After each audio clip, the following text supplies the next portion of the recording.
Okay, chest flies. Here are some of the most common mistakes I see when people do chest flies.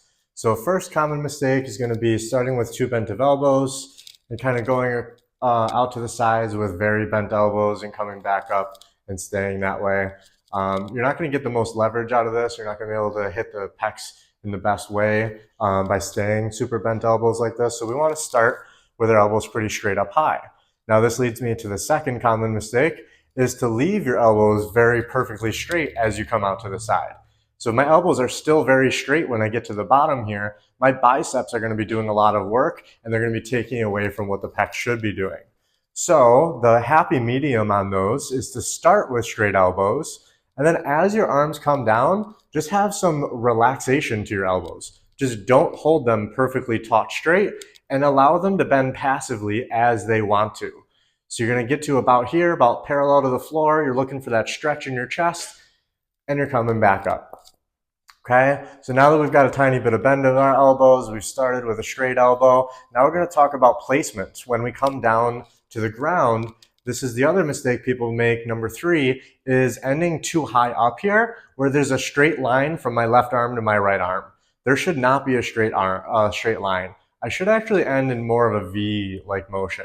Now you can change the variation of this. I can go all the way down to a V that's like this wide, and that can work in a certain portion of my chest, but I like to go to about here, where it's just underneath that straight line.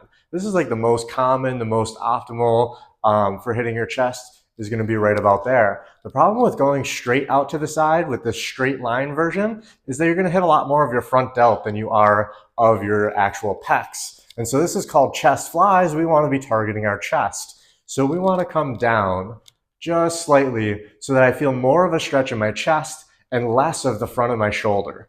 And this is where you're going to get the most benefit out of your pec muscles and less out of your front delts. So we're going to want to be aiming for this little bit of a V right here when we're doing our chest flies. Now, my extra tip on how to make sure that you actually use your chest when you go to do these is to pay attention to where do the pec muscles attach. Well, they attach to my humerus bone, which is this bone on my arm right here. So when I'm going to do my set, I don't think about anything past my elbow. I don't think about my forearm. I don't think about my hand. I certainly don't think about the dumbbells. What I'm thinking about is the humerus bone, this first section of my arm right here on both my arms. And when I get down to the bottom and I start to feel that stretch, I think about my pec muscle. And I think about bringing those two humerus bones together. I'm squeezing my humeruses towards each other like I want to get my elbows to kind of touch right here. If I can get those first half of my arms to get as close as possible, that's going to be where I'm going to get that squeeze to my pec muscles. I'm going to feel my chest engage as I do that. It doesn't actually matter how close the dumbbells get to each other. And the reason for that is because if I leave my elbows really far apart, look at how far apart my elbows are and my dumbbells have touched. This right here is all missing chest activation.